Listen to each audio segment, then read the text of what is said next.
जय Hind everyone. CHS की तैयारी में आज हम अपना पहला कदम लेंगे और इस उम्मीद से पहला कदम बढ़ाएंगे कि सीएचएस की तैयारी बहुत अच्छे तरीके से हम करें और एग्जाम को फोड़ें भी।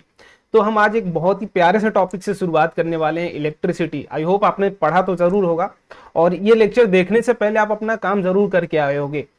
क्या भैया, क्या काम दिया था आपने? बहुत सिंपल सा टास्क दिया था कि भाई आप लेक्चर स्टार्ट जब भी करो, मेरा लेक्चर जब भी आप देखने आओ, एक छोटा सा काम करके आना। वो क्या काम करके आना कि आप क्लास 10th या फिर 9th जिस भी क्लास का मैं टॉपिक आपको पढ़ा रहा हूं उस क्लास की एनसीईआरटी या तो पढ़ के आना।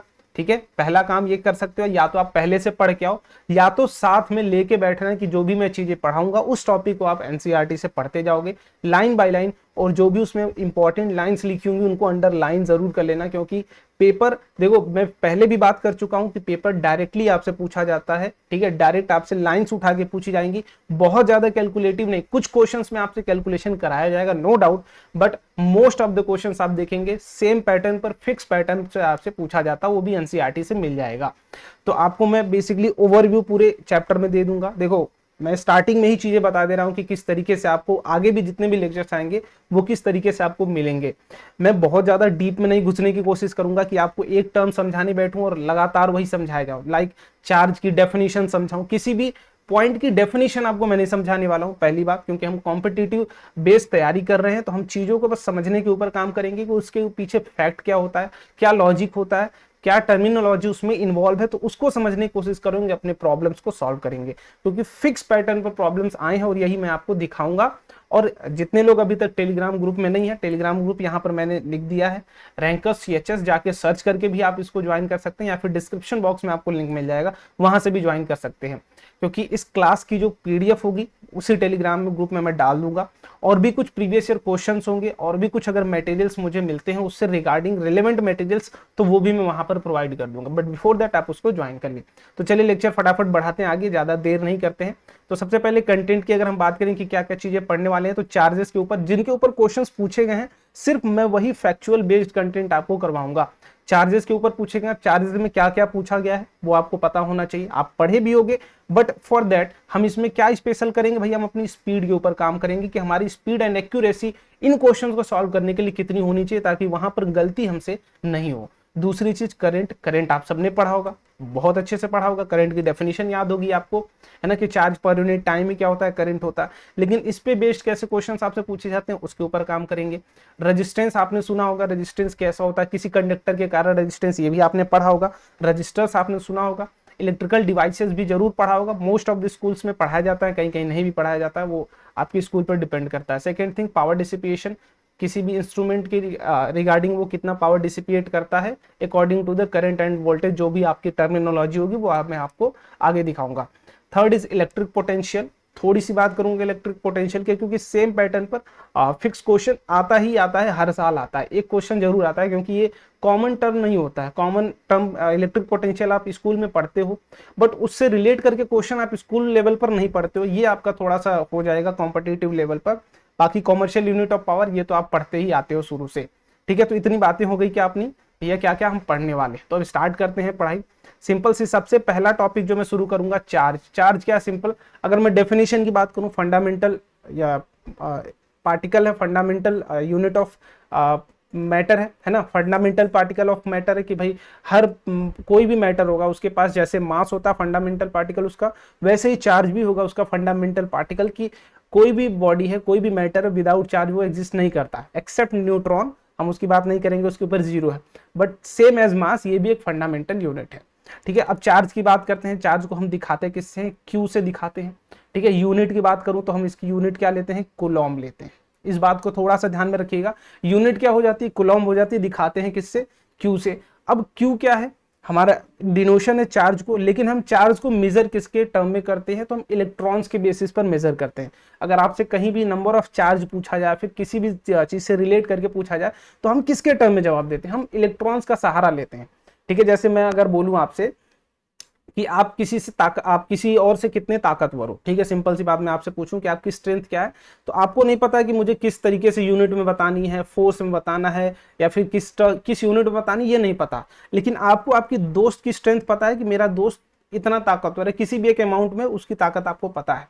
आप हो सकता है उससे दुगनी ताकत वाले हो या फिर तिगुनी ताकत वाले हो, तो आप क्या बोलोगे, सर मेरा दोस्त देख रहे इसकी जितनी पावर उससे मैं दुगना हूं, मतलब आपने रेफरेंस किसका लिया, अपने दोस्त का ले लिया, क्योंकि आपको जो फिक्स यूनिट है, जो रिलेवेंट यूनिट है वो नहीं पता थी, तो आपने रिलेट करके क्या किया, अपने दोस्त का सहारा लिया और अपनी यूनिट पावर स्ट्रेंथ बता दी। ऐसे ही चार्ज के लिए हम नंबर ऑफ चार्ज बताने के लिए किसका सहारा लेते हैं, इलेक्ट्रॉन्स का सहारा लेते हैं। और एक इलेक्ट्रॉन की हम बात करें तो इलेक्ट्रॉन के ऊपर एक इलेक्ट्रॉन ई, जिसको हम ई से दिखाते हैं, इसके ऊपर कितना चार्ज होता है, तो 1.6 into 10 to the power -19 coulomb charge होता है एक इलेक्ट्रॉन के ऊपर। इस बात को आपको ध्यान में रखना है, याद करके रखना है, जिसको नहीं याद है याद कर लेना, बहुत इंपॉर्टेंट टर्म है क्योंकि ये क्वेश्चन आएगा ही आएगा, इस बात को अपने दिमाग में आप डाल लीजिएगा। अगर मैं किसी भी एंटिटी, किसी भी बॉडी पर हमें चार्ज बताना है तो हम किससे रिलेट करते हैं, चार्ज से, इलेक्ट्रॉन से रिलेट करते हैं, और उसको कैसे दिखाते हैं, Q बराबर NE। यहाँ पर n क्या है, n is a integral number, n क्या हो जाएगा 1 2 3 4 कुछ भी हो जाएगा इस तरीके से, ठीक है, आगे कुछ भी हो सकता है 5 6 7 8 9 10 कुछ भी हो सकता है, लेकिन आधा अधूरा नहीं हो सकता कि आधा इलेक्ट्रॉन 2 इलेक्ट्रॉन, जब भी होगा ये कंप्लीट इंटीजर ही होगा अपने पास, ठीक है। अब यहाँ से इतनी बात समझ में आ गई, Q बराबर क्या है NE, NE मतलब हम किसी भी एक इलेक्ट्रॉन को मानते हैं, इसका रिफरेंस लेके हम नंबर ऑफ चार्जेस को बताते हैं। अब मान लीजिए अगर आपसे बोला जाए, कभी कभी बोला जाता है कि 1 कूलॉम में, ये याद कर लेना, इस क्वेश्चन को ध्यान से समझ लेना, क्योंकि ये क्वेश्चन आया भी है और आगे भी आएगा, हो सकता है इस बार भी आए, लिख के ले लेना, जितने भी मैं हैशटैग जहां पर भी बनाऊं या स्टार बनाऊं उसको इंपॉर्टेंट पॉइंट्स में रखना, उसको दिमाग में अपने डाल के रखना कि ये क्वेश्चन आ सकता है। तो कभी पूछा जा सकता है 1 कूलॉम में कितने इलेक्ट्रॉन्स प्रेजेंट होंगे, कितने इलेक्ट्रॉन्स होंगे, ये आपसे क्वेश्चन सिंपल सा पूछा जा सकता है। सबसे पहला काम करिए, आप इसको वीडियो को पॉज करिए, खुद से अटेम्प्ट करिए, आंसर करिए, अगर नहीं आता है फिर आप देखना मेरा सॉल्यूशन, उसके ऊपर काम करना कि भैया ने जैसे सोचा इसको करने के लिए वैसे सेम तरीका मैं भी यूज करूंगा इसको सॉल्व करने के लिए। तो सिंपल सी बात, आप यहाँ पर देखिए, ये किसकी वैल्यू है, चार्ज की वैल्यू दी गई है, तो ये किसकी वैल्यू भैया, क्यू की वैल्यू है। हमें निकालना है कितने, मतलब एन, जब भी आपसे कितना मतलब एन की वैल्यू पूछी गई है, ठीक है, कितने मतलब n। अब e की वैल्यू हमें यहाँ पर मैंने आपको यहीं पर बताई, e की वैल्यू क्या है 1.6 into 10 to the power -19 coulomb, ठीक है। तो हम q की जगह यहाँ पर फॉर्मूला यूज करते हैं, q बराबर n इंटू ई, ठीक, q की वैल्यू क्या है 1 है, n हमें फाइंड आउट करना है, e की वैल्यू क्या है 1.6 इंटू 10 टू द पावर -19। देखो मैं बेसिक से इसलिए चल रहा हूँ क्योंकि इस पे क्वेश्चंस आए हैं और आप लोग बार बार गलत करके आए हो, जो भी आपके सीनियर्स हैं, आपने हो सकता है पहली बार दे रहे हो एग्जाम, लेकिन जो भी सीनियर्स आपके हैं वो इस पे हमेशा गलती करते हुए आए हैं, और आप ये गलती आप नहीं करना, ठीक है। तो n बराबर क्या हो जाएगा 1/1.6 इंटू 10 टू द पावर 19। अब ये कैसे कर दिया आपने, मैं डायरेक्ट स्वैपिंग रूल लगाया हूँ, ठीक है, यहाँ पर आप या तो देख लो, ये क्या हो जाएगा 1/1.6 into 10 to the power -19 is equal to n। तो ये -19 ऊपर जाएगा, प्लस हो जाएगा, बस मैंने इतना किया है, यहाँ से एक हटाओ 0, एक यहाँ पर 8 कर दो, यहाँ 100 हो जाएगा, 16 छक्का 96, तो n इज इक्वल टू क्या हो जाएगा 6.2, 16 दूना 32, 5 into 10 to the power 18 electron. इतने नंबर ऑफ इलेक्ट्रॉन प्रेजेंट होते हैं कितने में, एक कूलॉम चार्ज में। और आपको मैं दिखाऊंगा ये क्वेश्चन पूछा हुआ है, आगे आपको देखोगे ये क्वेश्चन आया हुआ है, बहुत बेसिक है, लेकिन आपको कैलकुलेटिव पार्ट आना चाहिए, इसलिए मैंने बस कराया, बाकी मेरा और कोई मोटिव नहीं, मैं तो आगे बढ़ जाऊंगा, मुझे कोई समस्या नहीं है, ठीक है। यहाँ पर n क्या है, तो n लिख लेना नंबर ऑफ इलेक्ट्रॉन्स है, ठीक है, नंबर ऑफ इलेक्ट्रॉन्स है। e क्या है, चार्ज ऑन इलेक्ट्रॉन है। q क्या है, टोटल अमाउंट ऑफ चार्ज किसी भी बॉडी पर जो प्रेजेंट होगा अगर इतने नंबर ऑफ इलेक्ट्रॉन्स उसमें प्रेजेंट हैं तो। क्लियर बात, number of electrons in 1 Coulomb ये पता चल गया, q बराबर ne ये पता चल गया, बहुत बढ़िया। बस इससे ज्यादा हमें चार्ज के बारे में नहीं जानना है, यहीं से क्वेश्चन बनेगा और यहीं से क्वेश्चन आप करके आओगे, मैं प्रैक्टिस कराऊंगा, आपको दिखाऊंगा भी। चलिए अगली चीज आती है electric current. Electric current simple सी अगर डेफिनेशन बात करें तो भैया अगर मैं सिंपल सी आपको दिखाऊं, कोई भी एक वायर है, ठीक है, कोई भी एक वायर, मान लीजिए ये वायर है, इसमें से कोई भी करंट मान लीजिए आई फ्लो कर रहा है, तो यही है इलेक्ट्रिक करंट, इसके लिए करंट आई फ्लो कर रहा है। लेकिन what is I, I simply आप अभी तक पढ़ते आए हो कि भैया I is equal to Q upon T, यही पढ़ते आए हो, है ना, यही पढ़ते आए हो, I is equal to Q upon T. What is Q upon T, तो अगर इसको ध्यान से आप समझने की कोशिश करोगे, ठीक है, तो ये अगर ये मैं इसको क्रॉस सेक्शन एरिया दिखाता हूं, जैसे वायर को अगर आप सामने से देखो, जैसे ये पेन है, मैं इसके इस वाले पार्ट को देखूं तो ये वाला पार्ट कुछ इस तरीके से सर्कुलर दिखेगा, इस एरिया को मैं मान लेता हूं ए, ठीक, इस एरिया को मान लेता हूं ए। अब मैं क्या कर रहा हूं, थोड़ा सा ऑब्जर्वेशन स्टार्ट कर रहा हूं, अपनी ऑब्जर्वेशन इस वायर को देखना शुरू कर रहा हूं। मैं बोल रहा हूं इस एरिया से क्यू अमाउंट ऑफ चार्ज हर टी टाइम में पास हो रहा है। क्या हो रहा है, क्यू अमाउंट ऑफ चार्ज हर टी टाइम में पास हो रहा है। हर T 1 second, 2 second, 3 second, 5 minute, 1 घंटा, कुछ भी हो सकता है। मेरी ऑब्जर्वेशन अभी जो ही है कि हर टी टाइम में क्यू अमाउंट ऑफ चार्ज पास कर जा रहा है। तो ये क्या है अपना, ये क्या हो जाएगा, current, that is Q upon T. कितना अमाउंट ऑफ चार्ज कितने टाइम में पास कर रहा है, यही कौन बताता है, करंट बताता है। और इसकी जो यूनिट हम यूज करते हैं वो क्या यूज करते हैं, एम्पियर यूज करते हैं। ठीक है, क्लियर है बात।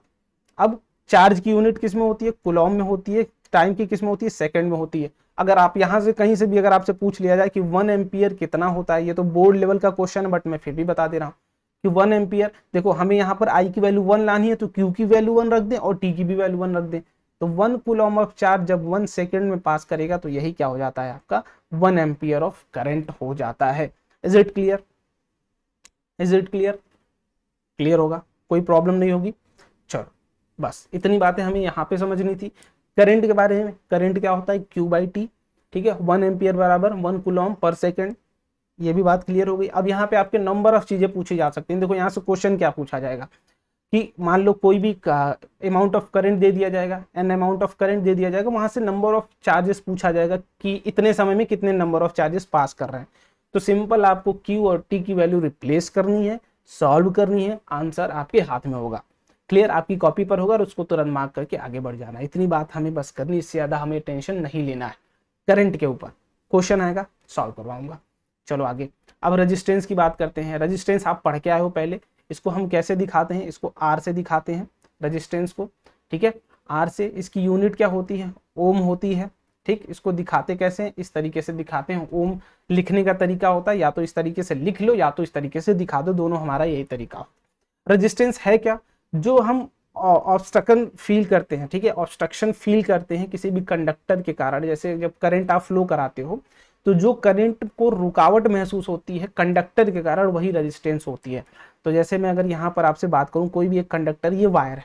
ठीक है, ये वायर है, इसका ये क्या है, ये हमने अभी आपको ऊपर दिखाया। ये पार्ट क्या है, ये क्रॉस सेक्शन एरिया है जो सर्कुलर इन फॉर्मेट है। ठीक है, सर्कुलर इन फॉर्म में। आगे अब जब 11th में जाओगे तो और डीप में इसको तोड़वाएंगे आपसे। क्रॉस सेक्शन एरिया बदल दिया जाएगा, स्क्वायर दे दिया जाएगा, कभी सर्कुलर दे दिया जाएगा। तो अभी हम वायर जो भी मोस्टली देखते हैं, ये पेन देखोगे अगर आप तो आपको ये सर्कुलर पार्ट दिख रहा होगा। तो ये सर्कुलर है, ये हमारा क्रॉस सेक्शन एरिया क्या, सर्कुलर। ठीक, ये एरिया ए है। अब मैं बोल रहा हूँ कि कोई भी आर जो है आपका, ठीक है, आर ये क्या होता है, इसकी फॉर्मूला अगर आप देखेंगे तो रो इंटू एल अपॉन ए, ये पढ़ते आए होंगे आप लोग, रो इंटू एल अपॉन ए।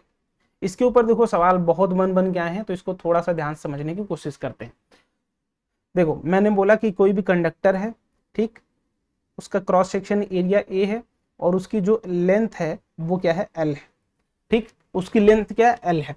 अब ये कैसे डिपेंड करता है, अगर आपको जरूरत हो तो मैं जरूर बता दूंगा, बट आई डोंट थिंक आपको जरूरत होगी। जितनी लंबी लेंथ हम करेंगे उतना ज्यादा रेजिस्टेंस हमें मिलेगा, जितना ज्यादा एरिया करेंगे उतना कम रेजिस्टेंस हमें मिलेगा। तो रेजिस्टेंस लेंथ के डायरेक्टली प्रोपोर्शनल होता है और एरिया के इनवर्सली प्रोपोर्शनल होता है। फ्रॉम वेयर हम प्रोपोर्शनलिटी हटा के एक कांस्टेंट लाते हैं विच इज रेजिस्टिविटी। तो ये रो क्या हो जाता है, रो इज रेजिस्टिविटी। ये किस पे डिपेंड करता है, तो आपकी मटेरियल पर डिपेंड करता है। जैसे एग्जांपल के तौर पर मैं हूं और आपका एक दोस्त है, दोनों के अंदर गुस्से की अगर टेंडेंसी देखी जाए कि जैसे आप मुझसे पैसे मांगने आओ, ठीक है, मुझसे कोई काम कराने आए, तो मुझे काम दोनों करेंगे, ठीक है, काम दोनों करेंगे, लेकिन एक जल्दी मान जाएगा काम करने के लिए, एक देर में मानेगा। तो ये दोनों के ऊपर डिपेंड करता है, वो उन दोनों का पर्सनल नेचर है कि कौन जल्दी मान जाता है, कौन ज्यादा जल्दी कन्विंस हो जाता है। तो वो दोनों का पर्सनल नेचर है। वैसे ही रजिस्टिविटी भी मटेरियल की प्रॉपर्टी होती है कि वो कितना आसानी से प्रोवाइड करने दे रहा है, करंट को बहने दे रहा है, या तो नहीं बहने दे रहा है या तो बहने दे रहा है। तो ये रजिस्टिविटी किस पे डिपेंड करती है, आपकी जो भी कंडक्टर है, कंडक्टर पे डिपेंड करती है। ठीक है, तो R is equal to rho into L into A. अब ध्यान से यहाँ पर जो हमें समझने वाली बात है कि रजिस्टिविटी हर में अगर सेम मटेरियल है तो सेम रहेगी, नहीं बदलेगी। बट अगर रेजिस्टेंस वेरी करना है, हमें आर को वेरी करना है, तो किन किन बातों पर ध्यान देना है, लेंथ पर और एरिया पर। तो इसके दो तरीके होते हैं, हम दोनों को समझेंगे, बट उससे पहले हम समझ लेते हैं एरिया हम जो ये लेते हैं वो होता क्या है। अगर मैं वायर की बात करूं तो ये वाला क्रॉस सेक्शन एरिया, अगर आप ध्यान से देखो, ये वाला cross section area, so this will be the ए।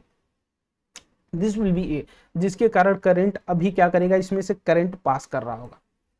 ठीक है, तो रेजिस्टेंस के लिए एरिया का पता चला, कौन सा एरिया हम लेते हैं, सिंपल सा ये वाला लेते हैं।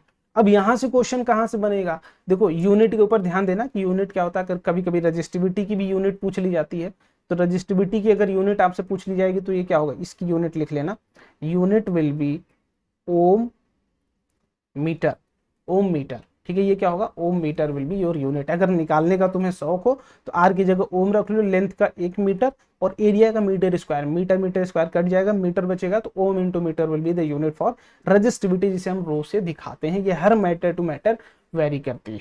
ठीक है, जितनी ज्यादा रजिस्टिविटी होगी उतना ज्यादा रेजिस्टेंस ऑफर करेगा वो कंडक्टर आपके करंट को। क्लियर बात। चलिए अब देखो हम क्या करते हैं भैया, cutting of basically variation of resistance, किन किन तरीकों से हम रेजिस्टेंस का वेरिएशन कर सकते हैं। तो ध्यान से पहला देखिएगा, कटिंग कर सकते हैं। पहला क्या है, कटिंग, जो आपसे बार बार पूछा जाएगा, कटिंग के ऊपर सवाल बहुत बार पूछा गया कि मान लीजिए पहला ये क्या था, हमारा सिंपल सा कंडक्टर था। ठीक, कंडक्टर था सिंपल सा, जिसकी लेंथ क्या थी भैया, एल थी। अब क्या कर दिया जाएगा, इसको बीच से काट दिया गया, इसको बीच से काट दिया गया, इसकी लेंथ क्या हो गई, अब L/2 हो गई। ठीक, पहला केस क्या था, एक कंडक्टर हमने लिया सिंपल सा जिसकी लेंथ थी L, अब उसको क्या कर दिया, हाफ पे से कट कर दिया। नाउ अब आपसे पूछा गया रेजिस्टेंस क्या हो जाएगा, सिंपल सी बात। तो ध्यान से देखो, हमें दो चीजों का ध्यान रखना। पहले मैंने बोला R विल बी रो, दोनों सेम मटेरियल है, इनटू लेंथ अपॉन का एरिया। ठीक, तो रो तो हमारा बदलेगा नहीं क्योंकि दोनों सेम मटेरियल है। ठीक है, दोनों हरे हरे कलर से दिख रहा है और मैं बोल भी रहा हूँ सेम मटेरियल है, तो आपको ये अज्यूम करके चलना। ठीक है, तो पहले वाले के लिए तो ये हो गई उसकी क्या, मान लीजिए अगर मैं इसकी क्रॉस सेक्शन एरिया यहाँ पर आपको दिखाता हूँ, ये वाला जो क्रॉस सेक्शन एरिया ये क्या है, ए है। ठीक, तो क्या यही होगा इसके लिए, यार रेजिस्टेंस का वैल्यू यही होगा। बहुत अच्छा। अब मैं बोल रहा हूँ इसका क्रॉस सेक्शन एरिया देखिए, तो ये भी क्या है, ए है भाई। ठीक, इसका भी क्रॉस सेक्शन एरिया ए है, तो एरिया में तो कोई बदलाव नहीं है, लेकिन बदलाव क्या हो गया, एल डैश की अगर मैं बात करूं कि लेंथ अब इसकी क्या होगी, L/2। पहले कितना था, पहले कितना था, L था, अब कितना हो गया, L/2। तो इसके लिए रेजिस्टेंस क्या हो जाएगा, R बराबर रो इंटू L/2, ये लेंथ आ गई उसकी, अपॉन एरिया तो अभी भी सेम है।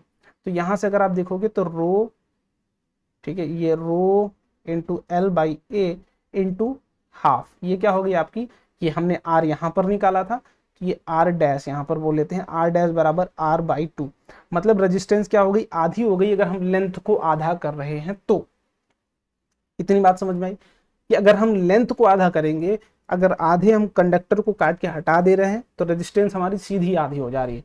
मतलब सिंपल सी बात आप समझ लो, resistance is directly proportional to length और इनवर्सली प्रोपोर्शनल टू एरिया। पहली होगी। दूसरी कंडीशन क्या क्या दे दी जाती है, मैं यहाँ पर थोड़ा सा लेट मी इरेज इट। ठीक है, मुझे इरेज करना पड़ेगा। ठीक है, तो कोई बात नहीं, मैं इधर इरेज करके आपको दिखा देता हूँ। तो सेकंड कंडीशन मैं यहाँ पर मान ले रहा हूँ। सेकंड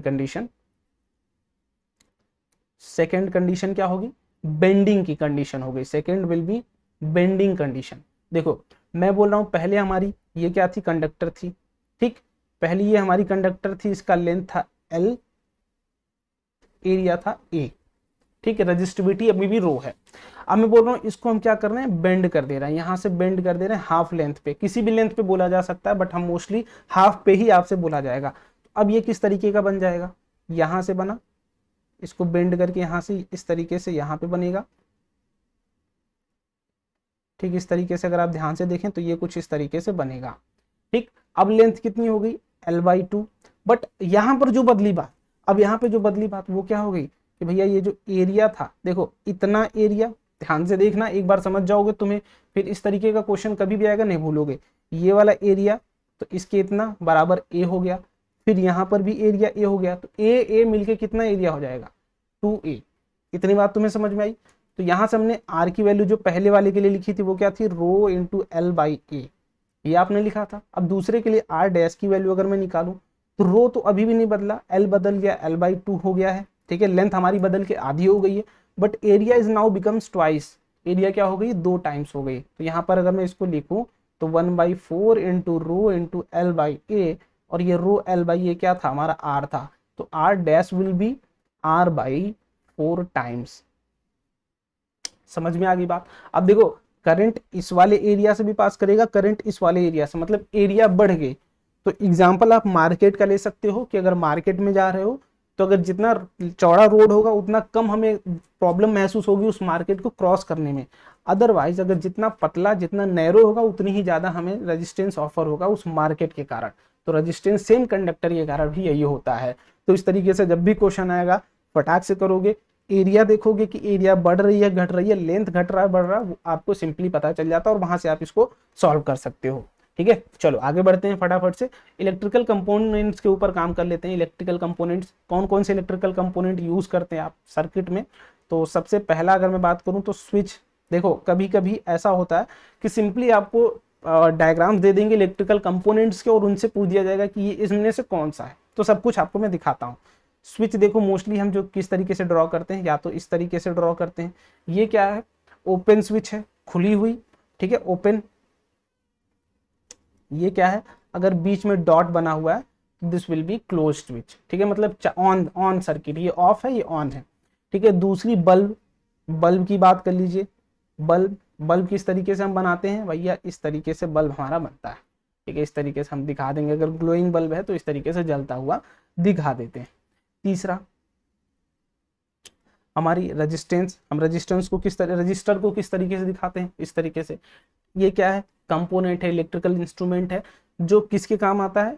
करंट को वेरी करने के काम आता है। ठीक है, नेट करंट को बेसिकली अगर मैं बात करूं, नेट करंट को अगर आपने ध्यान से पढ़ी होगी तो नेट करंट क्या होता है वो आपको बात पता होगी। ठीक, यहां से ये होगी।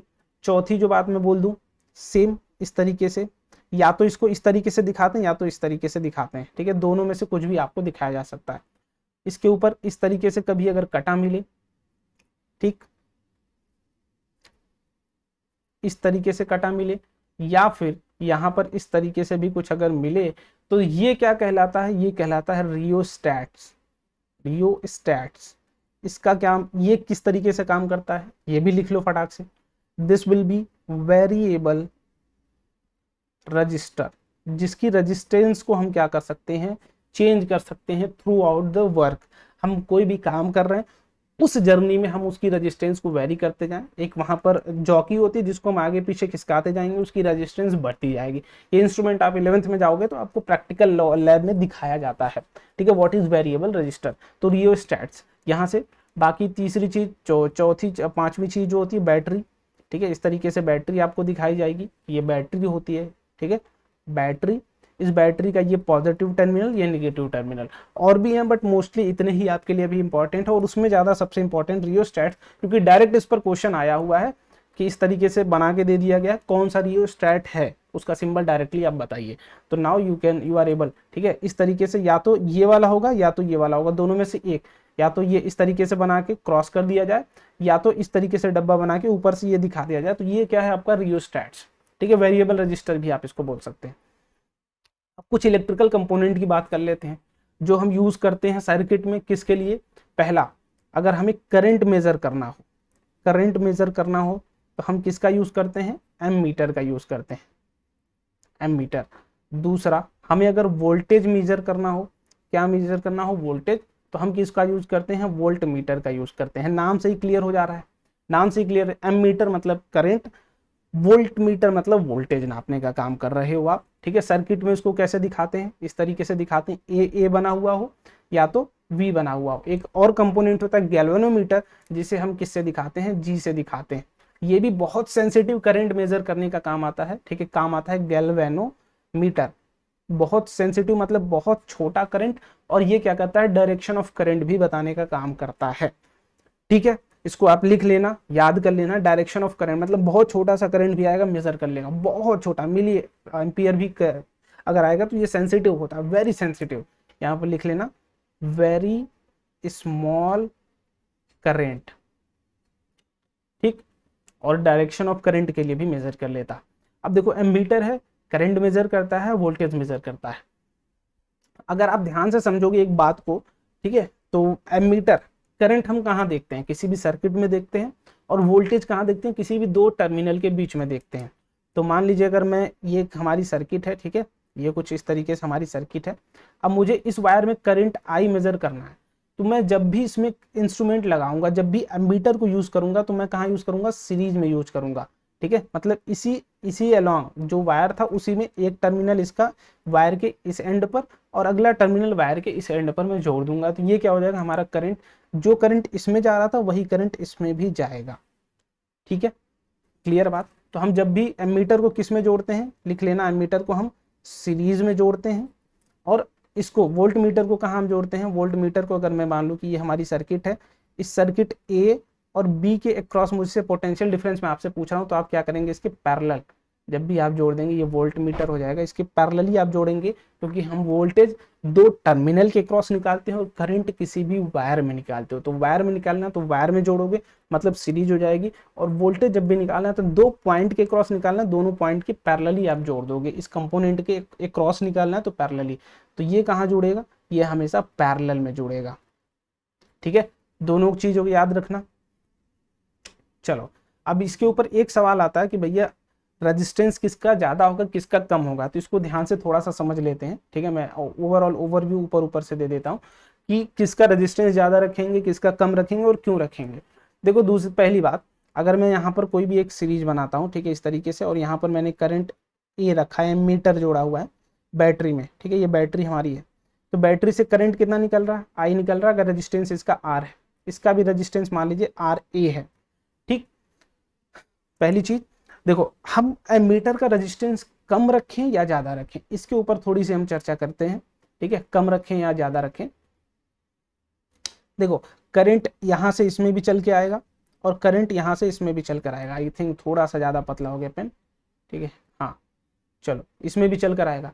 अब देखो, अगर रेजिस्टेंस हमारे इस एमीटर का थोड़ा भी होगा, मान लो थोड़ा सा भी होगा, तो पहले देखो करंट क्या था, आई। अगर इसकी पोटेंशियल में वी मान लूं तो I will be equal to क्या होगा, V अपॉन आर। अगर एमीटर अभी तक मैंने नहीं जोड़ा है, पहली चीज मान लो, अगर एमीटर मैंने नहीं जोड़ा है तो जो नेट करंट आई एन, जो नेट करंट यहां से निकल रहा होगा बैटरी से, वो क्या होगा, V अपॉन आर। अगर मान लो मैंने ये जोड़ा, एमीटर जोड़ा, तो अब क्या होगा, I N will be V upon R plus R A. ठीक है, तो हमारा तो काम है भैया, जो एक्चुअल करंट ये बैटरी दे रही थी पहले, जो मान लो ये जब मैं नहीं लगाया था तो इसमें कितना करंट जा रहा था, वही मुझे मेजर करना है। तो अगर मैं इसको लगाऊं तो अभी भी मेरा नेट करंट पे कोई भी इफेक्ट नहीं आना चाहिए। बहुत छोटा सा अगर इफेक्ट आएगा तो चलेगा, अदरवाइज नहीं आना चाहिए from my point of view.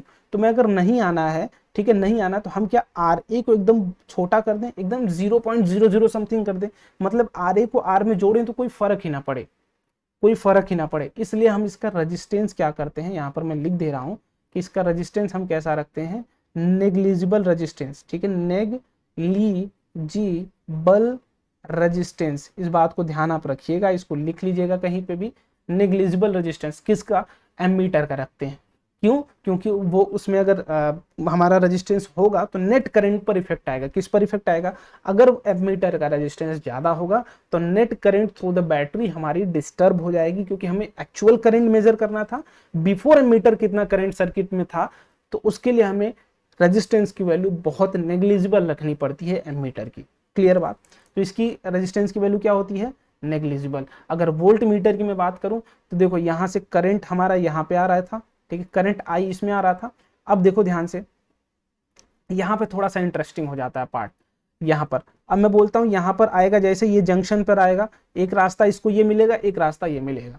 अगर यहाँ पर करंट हो जाता है डिवाइड, करंट हो जाता है डिवाइड, इधर भी करंट हो जाता है डिवाइड, तो हमें तो मान लो यहाँ पर मैं बल्ब, मान लो एक केस में बल्ब जला रहा था, किसी भी एक केस में यहाँ पर मैं बल्ब जला रहा था। अब वोल्ट मीटर लगाने से करंट कुछ इसमें आ गया, कुछ इसमें चला गया, तो बल्ब को भैया कम करंट मिलेगा तो वो कम जलेगा।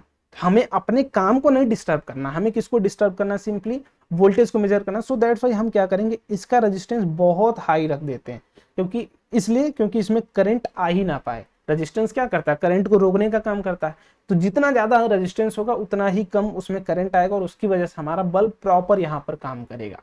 ठीक है, हम इससे काम करा रहे थे, जैसे एक सेकंड। ठीक है, मैं अगर एग्जांपल लूं तो मान लीजिए यहाँ पर आपका आदमी कोई काम कर रहा था, आप यहाँ पर आए, ठीक मालिक, अब उसके लिए यहाँ पर खाना आया, ठीक, खाना आया, और उसी उतना ही खाना आया जितना उसको जरूरत थी। तो अब आप भी भूखे घर से आए हैं, आप भी भूखे घर से आए, तो भाई आधा खाना इसको जाएगा, आधा खाना आपको जाएगा। अब इसका पेट भरेगा नहीं तो ये प्रॉपर काम नहीं करेगा, ठीक है। तो लेकिन हमें काम तो पूरा कराना है, मैं सिर्फ काम देखने जाऊंगा, मेरा काम ये नहीं कि मैं उसका खाना खा जाऊं ताकि काम वो आधा करे, हमें वो काम नहीं कराना, हमें उससे काम पूरा देखना है, पूरा करवाना है। मैं जाऊंगा सिर्फ ऑब्जर्वेशन लेने कितना काम वो कर रहा है। सो ये वोल्ट मीटर क्या करने आया, इसकी ऑब्जर्वेशन करने आया, यहाँ पर बल्ब लगाओ या फिर रेजिस्टेंस है तो इसका काम देखने आया, ना कि उसको डिस्टर्ब करने। सो दैट्स व्हाई ये करंट नहीं लेना चाहता है। करंट नहीं लेना चाहता है तो सिंपली इसके लिए इसकी रेजिस्टेंस बहुत हाई रखनी पड़ेगी। इसकी रेजिस्टेंस क्या होती है, रेजिस्टेंस वेरी हाई रखते हैं किसका, वोल्ट मीटर का। क्लियर है बात, समझ में आ गई? आई थिंक कोई भी डाउट नहीं होगा आपसे। चलो आगे बढ़ते हैं, कम्बिनेशन ऑफ रजिस्टर्स पर चलते हैं भाई। कम्बिनेशन ऑफ रजिस्टर्स, पहला अगर पढ़ा हो तुमने तो सीरीज होता है, दूसरा अगर पढ़ा हो तुमने तो पैरेलल होता है। आई थिंक इतना तो पढ़ा होगा तुमने। सीरीज क्या होता है, जब दो रजिस्टर्स को हम एंड टू एंड कनेक्ट करें, सिर्फ एक एंड पर दोनों की बॉन्डिंग हुई हो, दोस्ती हुई हो, तो ये क्या हो जाता है इस तरीके से। अगर ये R1 है, ये R2 है, ये R3 है, तो आर नेट तीनों का जो सम होगा वो किसके बराबर होगा, R1 plus R2 plus R3 के बराबर होगा। ये बात आपने पढ़ी होगी पहले भी, आई नो, और आपको आती भी होगी अच्छे से। अगर पैरेलल की बात करूं तो पैरेलल में कैसे होते हैं कम्बिनेशन, हम तीनों को दोनों टर्म, दोनों एंड पे हमारी दोस्ती होती है हर रजिस्टर्स की, जितने भी रजिस्टर्स हम जोड़ेंगे सबकी क्या होती है, दोनों एंड पर होती है। तो यहाँ पर अगर आर नेट में पूछूंगा, आर नेट, तो ये 1/r नेट क्या होता है, 1/r1 plus 1/r2 plus 1/r3। कब, जब ये R1 है, ये R2 है और ये R3 है, ठीक है। अब इसमें हो सकता है आपसे पूछा जाए कि भैया यहाँ पर एक रजिस्टर, दो रजिस्टर, तीन रजिस्टर, इस तरीके से n रजिस्टर हैं, सबकी वैल्यू r है, r है, r है, तब r इक्विवेलेंस कितना होगा, तो ये होगा n टाइम्स ऑफ r। इस बात को आप दिमाग में रखिएगा। दूसरा यहाँ पर पूछ लिया जाए इस तरीके से कि ये m टाइम्स तक है और सबकी वैल्यू r है, तब क्या होगी, r equivalence will B r/m हो जाएगी, ठीक। तो ये आप ध्यान में रखिएगा, इस तरीके से कुछ क्वेश्चंस आपसे पूछे जाएंगे, ठीक है। चलिए अब एक चीज जो छूट गई हमारी, सबसे important part, that is Ohm's law. सबसे इंपॉर्टेंट पार्ट जो है ये अपना छूट गया था, ओम्स लॉ। ओम्स लॉ क्या कहता है भैया कि मान लीजिए कोई भी कंडक्टर है, ठीक है, हम यहाँ पर कोई भी कंडक्टर है, इसमें हम एक बैटरी लगा रहे हैं, ठीक, इस पर हम बैटरी लगा रहे हैं, तो इसमें करंट मान लीजिए I फ्लो कर रहा है, ठीक। कंडक्टर है, ये इस तरीके से कुछ बना देता हूं मैं, ये कंडक्टर है, ठीक, ये कंडक्टर, तो इसके पास कुछ रेजिस्टेंस होगा, ये बात मैंने पहले ही आपको बता दी। तो ये क्या कहते थे, ओम्स लॉ क्या कहते थे भाई, सिंपल सा, कि अगर इसकी पोटेंशियल V है, मैं जैसे जैसे इस V की वैल्यू बढ़ाता जाऊंगा ना, इस करंट की वैल्यू बढ़ती जाएगी। ये ओम्स लॉ का कहना था कि V is directly proportional to I, कि मैं जैसे जैसे इस वोल्टेज को, ये बैटरी का जो सोर्स है उसका वोल्टेज बढ़ाता जाऊंगा, वैसे वैसे करंट इन द सर्किट बढ़ता जाएगा, ठीक है। अगर मैं 2 टाइम्स बढ़ा देता हूं तो 2 टाइम्स करंट बढ़ जाएगा, 3 टाइम्स बढ़ा देता हूं 3 टाइम्स बढ़ जाएगा। तो जिस रेशियो में मैं V को बढ़ाऊंगा उसी रेशियो में I भी हमारा बढ़ेगा, ठीक है। तो यहां से हम क्या निकाल पाते हैं, V is equal to I into R। ये क्या कहलाता है, ओम्स लॉ, ठीक, ओम्स लॉ, वेयर I क्या है, I is current, R is resistance and V is voltage. Clear है बात, कोई भी समस्या नहीं होगी। अब इसके ऊपर भर भर के क्वेश्चन पूछ लिए जाते हैं, कुछ भी पूछा जाएगा इसका यूज करके, इसको हमेशा एकदम जबान पे याद करके रखना है, ठीक है। जब भी मैं पूछूं तो ये तुरंत यहाँ माउथ के एकदम जस्ट बाहरी वाले इलाके पर होना चाहिए। Ohm's law V is equal to I R, ohm's law V is equal to I R, कहीं भी V से रिलेटेड कुछ भी टर्मिनोलॉजी दिखे रिप्लेस कर दो फटाक से, ठीक है। चलो work done in potential difference अब बात कर ले, थोड़ा सा पोटेंशियल की बात करते हैं सबसे पहले कि व्हाट इज पोटेंशियल। तो देखो बहुत ज्यादा दिमाग नहीं हमें खपाना है अपना, बट सिंपल सी बात अगर आप समझ सकते हैं तो समझ जाइएगा। मान लीजिए कोई भी एक चार्ज है, इसके कारण मैं इस पॉइंट पर आपसे P पॉइंट पर पोटेंशियल पूछ रहा, ठीक, किसी भी पॉइंट पर, एक P पॉइंट पर मैं पोटेंशियल पूछ रहा हूं, तो ये पोटेंशियल होता क्या, मान लीजिए मैं कोई एक टेस्ट यूनिट चार्ज, मान लीजिए कोई भी एक unit small q dash test unit charge है, 1 कूलम का चार्ज है या फिर कोई भी बहुत छोटा सा चार्ज है, मैं इसको क्या कर रहा हूं, इन्फिनिटी, इन्फिनिटी का मतलब इसकी रेंज के बाहर, इसका मान लीजिए पकड़ यहां तक था, इसके रेंज के बाहर से इन्फिनिटी से इस पॉइंट तक इस चार्ज को उठा के लाता हूं, ठीक है, इस पॉइंट तक उठा के इस चार्ज को लाता हूं, तो मुझे जो काम करना पड़ेगा इस चार्ज के ऊपर, वही क्या होता है, इस पॉइंट पर पोटेंशियल। इस पॉइंट पर potential V is equal to क्या हो जाता है, वर्क डन अपॉन चार्ज। यही क्या हो जाता है, पोटेंशियल ऑन दिस पॉइंट। ठीक है, अब ये वर्क डन क्या होगा, कितना होगा, ये आपको फ्यूचर में, आप जब 11th में जाएंगे तो आपसे कैलकुलेट करवाया जाएगा। बट अभी आपसे क्या पूछा जा रहा है, वर्क डन पोटेंशियल डिफरेंस। ठीक है, work done in potential difference. मान लीजिए दूसरा केस मैं यहाँ पर आपको पढ़ा दे रहा हूँ, work done in potential difference. Potential क्या होता है, इस पॉइंट का पोटेंशियल कैसे हम निकालेंगे, पोटेंशियल किसी भी एक चार्ज को एक बहुत दूरी से यहाँ पर वेलोसिटी हमारी नहीं चेंज होनी चाहिए, मतलब वेलोसिटी शुड नॉट चेंज। ठीक है, वेलोसिटी चेंज नहीं कराते हैं, बहुत सोली, क्योंकि फिर due to change in kinetic energy work done हमारा डिस्टर्ब हो जाएगा, बट हमें वो नहीं करना। बहुत डीप में नहीं जा रहा हूँ, ठीक है, मुझे पता है कि आपका अभी कॉम्पिटिटिव पर्पज से जितना समझना उतना समझो। ठीक है, तो इस पॉइंट का पोटेंशियल कुछ V था। ठीक, V क्या था, किसी भी एक चार्ज को उस पॉइंट पर लाने में इन्फिनिटी से, बहुत दूर से, जैसे आपके दोस्त के घर से आपके घर तक लाने में, वो इन्फिनिटी का केस हो सकता है, जहां पर हमारी पहुंचना हो वो हमारे लिए इन्फिनिटी, वहां से वहां लाने में बहुत स्लोली स्पीड चेंज नहीं करनी है। ठीक है, लाने में जो हमें काम करना पड़ता है उस चार्ज के ऊपर, कितना काम किया, W चार्ज, कितने चार्ज पर, Q डैश पर, वर्क डन कितना चार्ज अपॉन कितने अमाउंट ऑफ चार्ज पे, वही क्या होता है, उस पॉइंट पर पोटेंशियल होता है। क्लियर है बात। अब मान लीजिए मैं बोलता हूं कि इस पॉइंट का पोटेंशियल VA था, इस पॉइंट का पोटेंशियल VB था। ठीक, मैंने इस चार्ज को Q को पहले यहां पर रखा था, यहां से उठाया और यहां पर लाके रख दिया। अब तो मैं बोल रहा हूं कि वर्क डन बताइए, वर्क डन बताइए। देखो पहले कहां था, यहां पर था, बाद में कहां हुआ, यहां पर गया। तो सिंपल सी अगर मैं बात यहां पर देखूंगा तो वर्क डन जो हो जाता है इस तरीके से, वर्क डन क्या होगा, Q into VB minus VA, final minus initial. ये क्या हो जाएगा आपका, सिंपल सा ये वाला कॉन्सेप्ट। ठीक है, VB क्या था, इस पॉइंट का पोटेंशियल, VA क्या था, इस पॉइंट का पोटेंशियल। तो Q टाइम्स कितने चार्ज को हम लेके जा रहे हैं, Q अमाउंट ऑफ चार्ज को इस पॉइंट से उठा के हम इस पॉइंट पर रख दे रहे हैं, तो हमारा जो वर्क होगा, कितना हम काम करेंगे, कितना उस पोटेंशियल डिफरेंस में काम करेंगे, सो this will B Q times of difference of potentials. ये आपको आगे मिलेगा। ठीक है, ये आपको आगे मिलेगा, इस पर क्वेश्चन बहुत आया, इसको हर हालत में तुम्हें एकदम, जैसे तुम्हें खाना पीना जो भी करना, इसको एकदम रट जाना कि work done in potential difference. एक क्वेश्चन तुम्हारा कहीं नहीं गया, ये करके आओगे तुम, आई गारंटीड। ठीक है, मैं गारंटी दे रहा हूँ, करके आओगे। चलो, वर्क डन हो गया। पावर की बात कर लेते हैं। कोई भी इंस्ट्रूमेंट है, अगर उसके पास रेजिस्टेंस R है, उसमें अगर करंट I जा रहा है, तो हम उस पे पावर क्या हो जाती है उसकी बात कर लेते हैं। Power will be, power is equal to I, अगर उस करंट में जा रहा I स्क्वायर R। ठीक है, अगर या तो दूसरी क्या हो जाती है भैया, पहली तो हो गई I स्क्वायर R। अब V बराबर IR, मैंने अभी आपको पढ़ाया ओम्स लॉ। I की जगह ये वैल्यू रख लो, क्या करना, I की जगह रख लीजिए V बाई R। ठीक है, या तो आप R की जगह वैल्यू रिप्लेस कर लीजिए V बाई आई। दोनों वैल्यूज को, एक बार I को रिप्लेस कर लो, एक बार R को रिप्लेस कर लो, इस फॉर्मूले में सिंपल सी आपकी वैल्यू आएगी। पहली क्या आएगी, V स्क्वायर बाई R, और तीसरी जो वैल्यू आ जाएगी V इंटू आई आ जाएगी। तो पावर के 3 फॉर्मूले, तीनों को याद कर लेना। यूनिट क्या होती है, इसके ऊपर थोड़ी सी चर्चा मैं कर लेता हूं। यूनिट हो जाती है वॉट। यूनिट क्या हो जाती है, वॉट। ठीक है, क्लियर है बात। जैसे बल्ब हम जला रहे हैं, बोलते हैं ना 100 वाट का बल्ब जला रहे हैं, 100 वाट का बल्ब जला रहे हैं, इसका क्या मतलब, इसका क्या मतलब, हम कितना एनर्जी डिसिपिएट कर रहे हैं। ठीक है, क्लियर है बात। पावर क्या होती है, वॉट होती है। क्लियर। यूनिट के ऊपर छेड़छाड़ आगे हम करेंगे। तीनों फॉर्मूला याद कर लेना, तीनों का अलग अलग सिग्निफिकेंस है, तीनों अलग अलग जगह यूज किए जाते हैं। जब हमें करंट और रेजिस्टेंस दिया हो तो पहला यूज करते हैं, जब पोटेंशियल और रेजिस्टेंस दिया हो दूसरा यूज करते हैं, जब पोटेंशियल और करंट दिया हो तो तीसरा यूज करते हैं। तीनों 3 फॉर्मूले हैं पावर डिसिपिएशन के, तीनों याद होने चाहिए तुम्हें। ठीक है, चलो। कॉमर्शियल यूनिट क्या होती है भैया, कॉमर्शियल यूनिट अगर मैं बात करूं जिससे हम पे करते हैं पैसा, किलो वॉट आवर।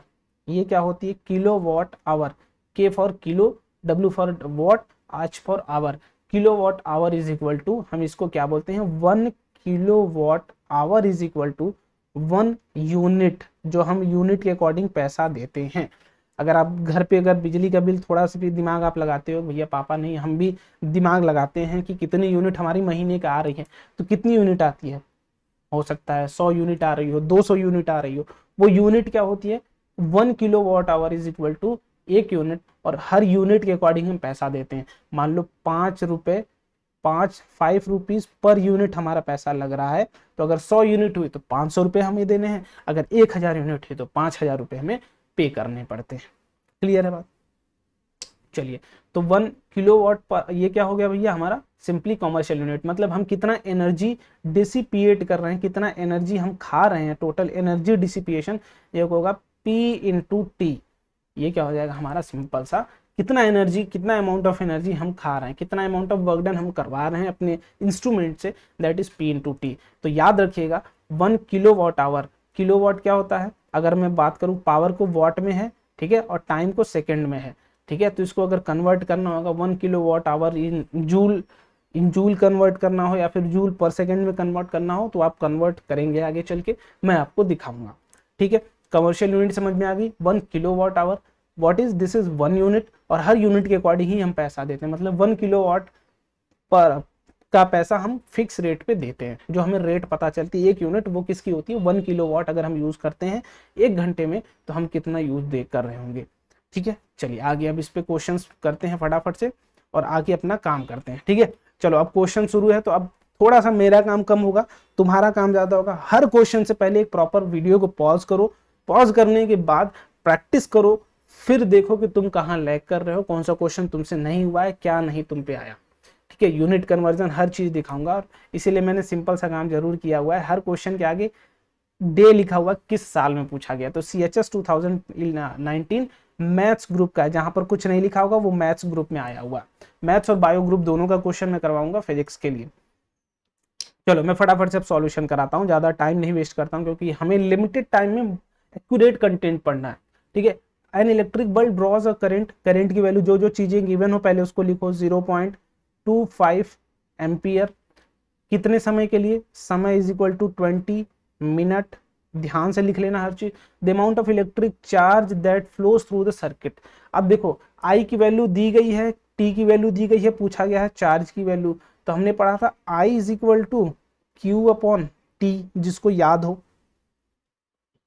किसी को याद हो, तो पूछा क्या गया है क्यू, तो Q will be I into T, क्या यही होगा। इतनी बात आपको क्या याद है, याद है तो हाँ ना बोलो, कुछ तो बोलो।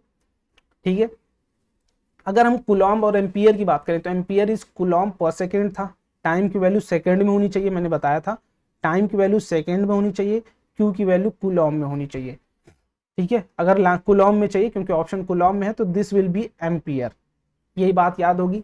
यूनिट का खेल यार, यूनिट का खेल भी पता होना चाहिए, कहाँ टाइम सेकेंड में लेंगे, कहाँ कूलॉम्ब में लेंगे, कहाँ चार्ज को कूलॉम्ब ले रहे हैं, कहाँ करंट को एम्पियर में लेंगे, हर चीज। तो 20 मिनट अगर सेकंड में निकालना है तो 20 इंटू 60 कर लोगे क्या, बोलो ये क्या हो गया, सेकंड में आ गया, 20 इंटू सेकेंड मतलब 1200 सेकेंड, 1200 सेकेंड। तो बस फटाक से कर लो भैया, Q बराबर 0.25 इंटू 20 इंटू 60, बोलो यही था, यही था। और अगर मैं यहां से काट दूं तो ये कट जाएगा 25 गुणे 12, ठीक, तो ये 12 25 60, 6 12 दूना 24, 300 coulomb will be your answer. बस ये इतना सा सवाल था, तुम देखो कुछ नहीं सवाल था, थोड़ा सा काम करना है, चीजों को नोट करो और ये करो। अब देखो आगे से तुम क्या करोगे, डायरेक्ट करोगे, अब तुम्हें I is equal to Q by T पे नहीं काम करना है, डायरेक्ट क्यू बराबर आई टी पे काम करो। और हमें देखना है कि करंट क्या है, ये है एम्पियर में है, ये टाइम में है। जब भी क्या है करंट गिवन है, टाइम गिवन, दोनों को क्या करो मल्टीप्लाई करो फटाक से, टाइम का ध्यान रखना, यूनिट का ध्यान रखना, ये सेकंड में हो तो इसमें 60 तुरंत मल्टीप्लाई करो और डायरेक्ट आंसर लिखो।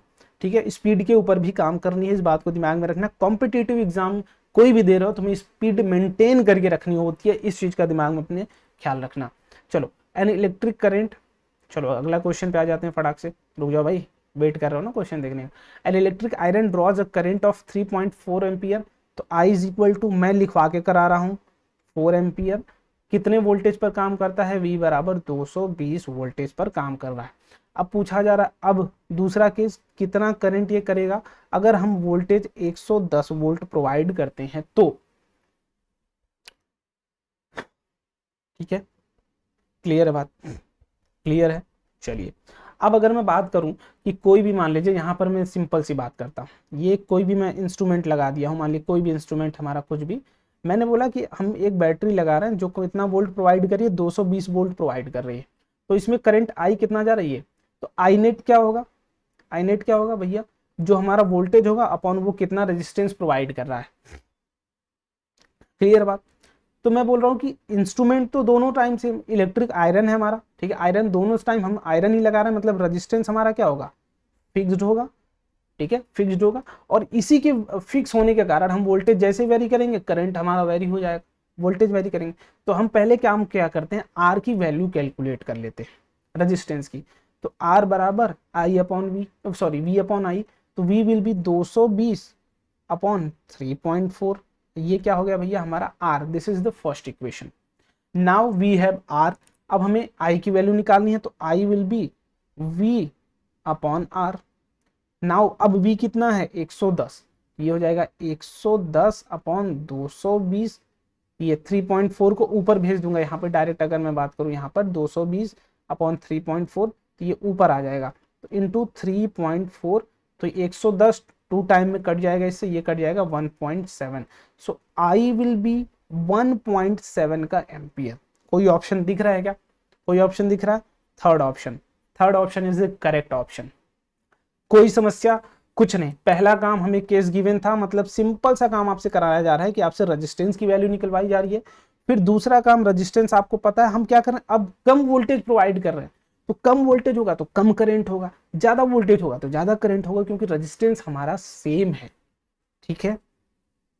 चलिए अगले क्वेश्चन पर आइए, अगला question 6 ohm resistance wire is doubled by folding, then the new resistance, हाँ new resistance of the wire will be. अगर याद हो तुम्हें, CHS 2019 में पूछा गया, याद हो तुम्हें, तो मैंने बताया था एक कोई अगर वायर है, इसको मैं फोल्ड कर दे रहा हूं, अब फोल्ड के हाफ लेंथ पे ले आ रहा हूं, हाफ लेंथ पे ले आया मैंने इसको, तो इसका रेजिस्टेंस अगर R था, तो इसका रेजिस्टेंस क्या हो गया था, R/4, याद है क्या कैसे हुआ था, एरिया देखो, एरिया 2A हो गया होगा, लेंथ L/2 हो गया होगा, अगर लेंथ इसका A और एरिया A है, तो लेंथ हाफ हो गई, एरिया ट्वाइस हो गई, तो दोनों मिला के रेजिस्टेंस क्या हो जाएगी, R/4, ये क्या होगी R डैश, इसकी रेजिस्टेंस, तो R डैश इसकी रेजिस्टेंस पहले कितनी थी, 6 थी, अब कितनी हो जाएगी 6/4, मतलब 1.5 ohm will be the right answer. ये मैंने कराया है, शुरू में कराया है, जिसको नहीं आया हो एक बार फिर से जाके वीडियो देखो, तुम्हें आ जाएगा। और कैसे ये निकलता है, R बराबर रो L बाई ए, और यहाँ से हम L की वेरिएशन और A की वेरिएशन, L क्या हो जाएगा L/2, तो यहाँ से 2 नीचे आ जाएगा और 2A का भी 2 आ जाएगा, तो 4 टाइम्स घट जाता है, ठीक है। चलिए बहुत अच्छा, फिर से वीडियो पॉज करो, फटाक से अटेम्प्ट करो। When two resistance of 3 ohm and 6 ohm are connected in parallel, then the equivalence resistance is, देखो अगर दो रेजिस्टेंस हो तो इस बात को ध्यान रखिएगा कि 1/R इक्विवेलेंस, पैरेलल की जब भी बात होती है तो 1/R1 प्लस 1/R2, और जब भी अगर दो रेजिस्टेंस हो तो इसके लिए फॉर्मूला तुम्हें डायरेक्ट याद होना चाहिए, R equivalence is equal to R1 R2 upon R1 plus का R2। यही मैंने सॉल्व किया है, बस इसको और कुछ नहीं किया मैंने, ठीक है, मैंने बस इसको सॉल्व किया है। दो रेजिस्टेंस अगर हो अपने पास तो हम सिंपल सी स्पीड में कैसे करेंगे, speed will be R equivalence is equal to R1 R2 R1 into R2 upon R1 plus R2, मतलब पहले दोनों को गुणा करो फिर दोनों को ऐड करके नीचे लिख दो, तो यहाँ से देखो आर इक्विवेलेंस विल बी, दोनों को गुणा कर दो 6 18 और दोनों को ऐड कर दो 6 9, तो ये कट के कितना आ जाएगा 2 ओम आ जाएगा, 2 ओम आ जाएगा।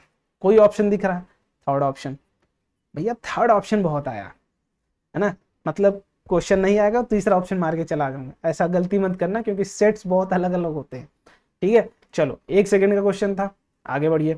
An electric heater draws a current of 10 ampere from 220 voltage supply, what it will be. हाँ अब देखो यहाँ पर बात आएगी, ये क्वेश्चन थोड़ा सा इंपॉर्टेंट है, इसमें आप लोग बहुत फंसते हो, ठीक है, मैं अपने टाइम पे भी मैं भी फंसता था, but now I am a teacher, तो मेरी ये रिस्पॉन्सिबिलिटी आपको वो चीज सिखाऊं कि कैसे इस क्वेश्चन में आप नहीं फंसोगे।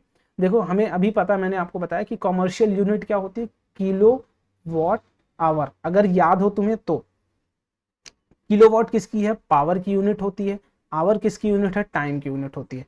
पावर इंटू टाइम हमारी क्या है, एनर्जी कंजप्शन हम कितना कर रहे हैं, इसी के अकॉर्डिंग हम पे करते हैं। ठीक है, पावर इनटू टाइम, पावर किस में रखना है, किलो में। किलो का मतलब क्या होता है 10⁻3। अगर याद होगा किसी को, नहीं याद है तो आप चैनल के थ्रू, यूट्यूब के थ्रू आजकल सबको पता है। 1 के सब्सक्राइबर मतलब 1000 सब्सक्राइबर, 10⁻3 क्या है 1000।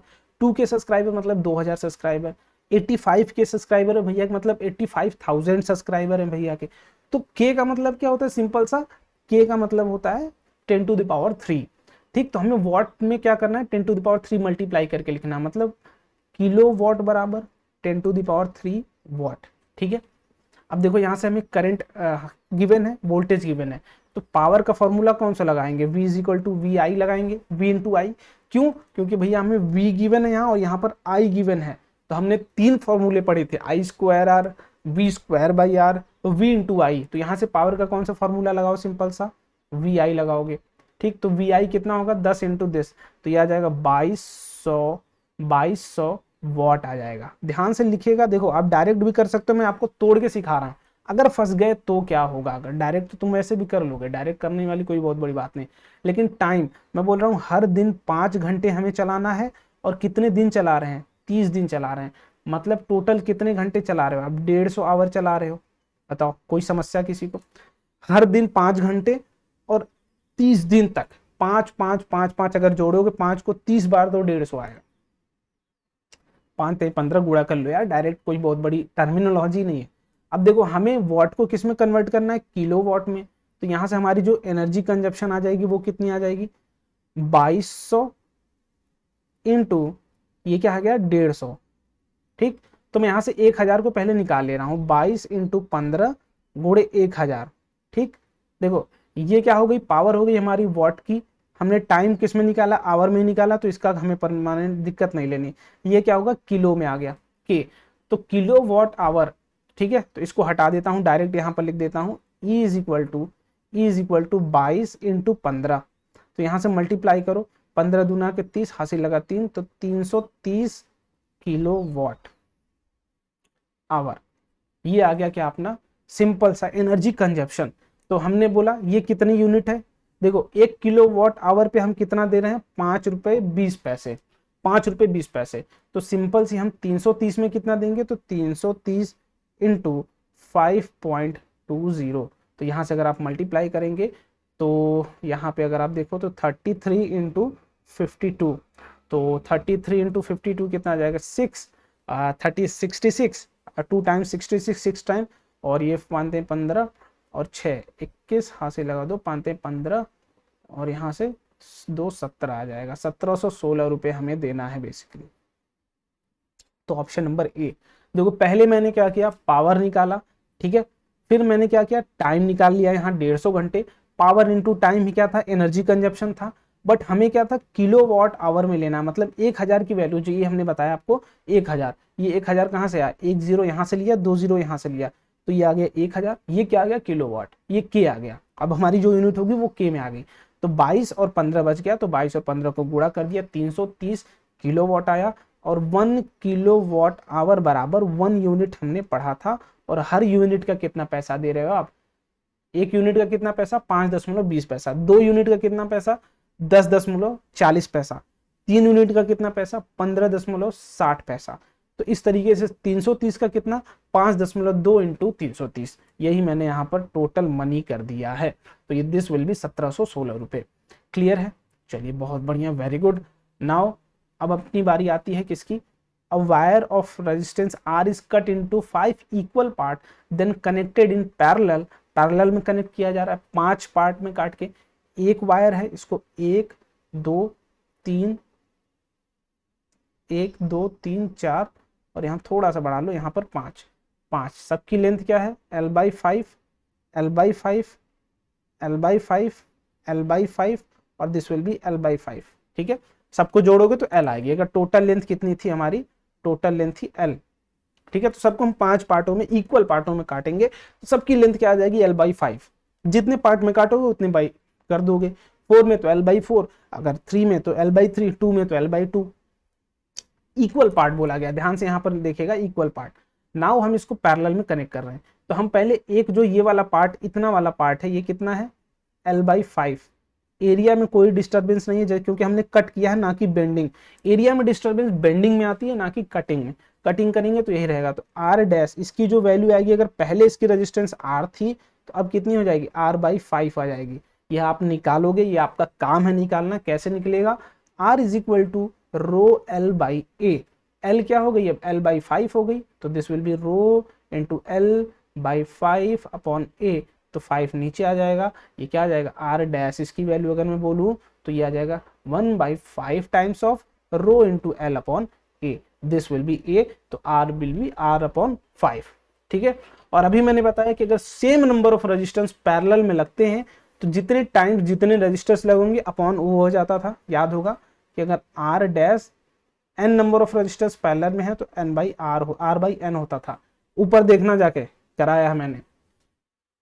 ठीक है, सबको ऐड कर देंगे तो आर इक्विवेलेंस जो हमारा आ जाएगा वो आर बाई 5। तो अभी एक की वैल्यू थी और कितने को हमने लगाया, 5 को, तो R by R equivalence will be R upon का 25 आ जाएगा। B B will be the correct option. देखो नहीं आएगा कमेंट बताना, वहीं पर क्लियर करूंगा या फिर आपकी कल वाली क्लास में क्लियर कर दूंगा। जो चीज नहीं आए पूछो तभी क्लियर होगा। चलो अगले क्वेश्चन पर आइए। Number of electron flowing through a circuit if 1 ampere of current flows through for 10 second. देखो मैंने स्टार्टिंग में बोला था कि नंबर ऑफ इलेक्ट्रॉन्स पूछा जा सकता है, नंबर ऑफ चार्ज पूछा जा सकता है, कुछ भी पूछ लिया जाएगा तुमसे। तो अब देखो I इज इक्वल टू क्या गिवन है, I is equal to 1 ampere given है और time is equal to 10 second given है। पूछा क्या क्या, नंबर ऑफ इलेक्ट्रॉन्स। तो सबसे पहले यहां से देखो हम क्या निकालेंगे, Q निकालेंगे। अब Q निकल गया तो Q बराबर N इंटू ई। हमें निकालना है N की वैल्यू, तुम्हें याद हो अगर तो N की वैल्यू निकालना है। ठीक है बच्चा। तो हमें चार्ज निकालना है। तो अगर 1 ampere of charge, 1 ampere charge हम 10 सेकेंड तक बहा रहे हैं तो टोटल कितने चार्ज हो जाएंगे, 10 कूलॉम ऑफ चार्ज आ जाएगा। याद हो तुम्हें, अगर 10 कूलॉम चार्ज आ जाएगा। आई इंटू टी ही तो होता था, आई की वैल्यू एम्पियर में, टी की वैल्यू सेकेंड में, कोई दिक्कत नहीं। चार्ज कितना हो गया, 10 कूलॉम, 60 नहीं 10। ठीक, 10 कूलॉम ऑफ चार्ज। अब नंबर ऑफ चार्ज निकालना है तो एन बराबर 1 कूलॉम में कितना होता है, अगर तुम्हें याद हो, याद हो तुम्हें अगर तो अच्छी बात है, नहीं याद हो तो भी अच्छी बात है। 1 कूलॉम में कितना होता था,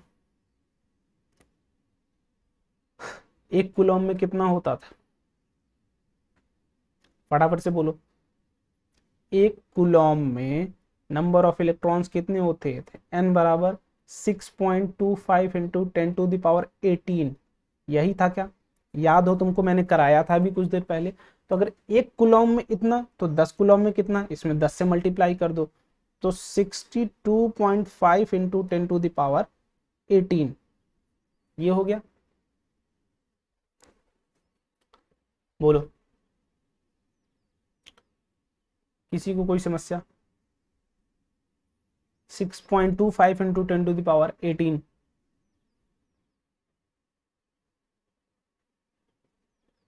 ठीक है, अब इसको सॉल्व करिए फटाक से। आई थिंक सही है क्या, एक बार कैलकुलेट करके देख लेते हैं। 1.6 तो 16, 16 छक्का। ठीक है, 6.25 इंटू 10⁻18। हाँ आई थिंक इतना ही होगा नंबर ऑफ इलेक्ट्रॉन्स 1 कूलॉम में। तो 10 में 10 से मल्टीप्लाई कर लोगे तो 62.5 इंटू 10⁻18 नंबर ऑफ इलेक्ट्रॉन्स हमारे आ जाएंगे, इतना। हाँ ठीक है, इतना इलेक्ट्रॉन्स ऑफ चार्ज हमारे पास टोटल आ जाएंगे। नाउ अब ऑप्शन मैच करवाना है हमें। अगर ऑप्शन मैच कराते हैं तो कौन सा होगा, फर्स्ट विल बी, क्या फर्स्ट होगा ऑप्शन फर्स्ट। अगर मैं एक और जीरो यहाँ से ले लूँ 17, पहला नहीं होगा। दूसरा 6.25 इंटू 10⁻16 नहीं होगा। ठीक है, 60 ये हो जाएगा 625। 10 कूलॉम में 6.25 नहीं होगा ये भी। 62.5 इंटू 10⁻18। देखो आंसर ये होना चाहिए, आई होप। ठीक है, answer will be this. Q बराबर 10 कूलॉम अगर है अपने पास 10 सेकेंड के लिए तो टोटल कितना करंट, कितना एम्पियर, 10 कूलॉम। ठीक है, और n is equal to 6.25 into 10⁻18, 18 ही होगा ना। 1.6, 16 छक्का 96। हाँ ठीक है, 18 यही होना चाहिए from my point of view, कि इसमें n 10 से मल्टीप्लाई कर देंगे तो this will be the answer 6.25। हाँ यही होगा, आई थिंक किसी में मिस्टेक हो गई होगी एक ऑप्शन में इनके, तो this will be the answer. चलो अगले वाले पे क्वेश्चन पर आइए।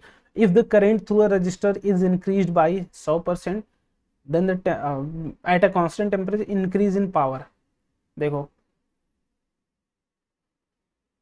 हाँ ठीक, देखो रजिस्टर मतलब हमें रजिस्टेंस की वैल्यू पता है। देखो कितना छुपा हुआ बात है कि रजिस्टर के क्रॉस कोई भी एक मान लीजिए रजिस्टर है ये, ठीक, इसमें करंट मान लीजिए आई फ्लो कर रहा है, इसकी रजिस्टेंस आर है।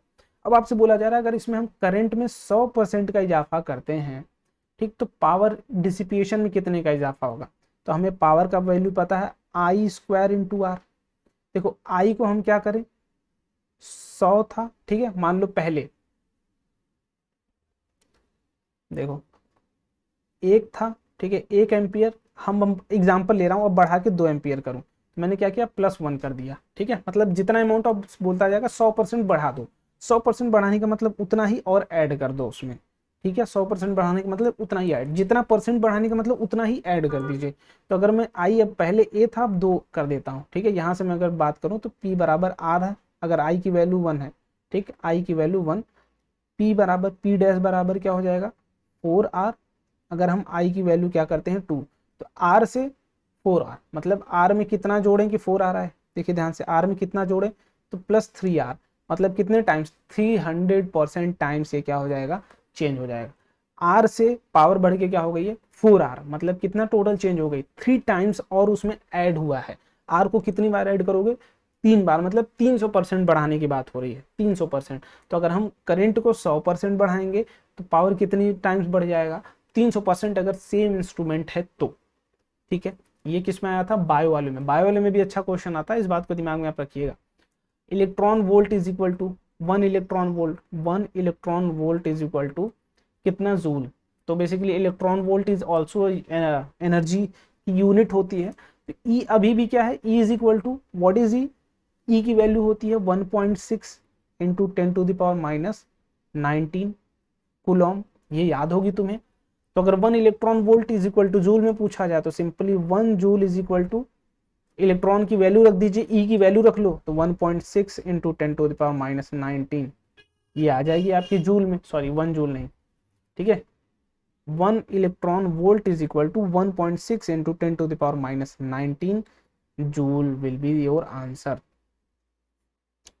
तो option number A will be the correct, ठीक है, बस ई की वैल्यू रख दो आंसर तुम्हारे हाथ में आ जाए। चलो आगे आ जाओ।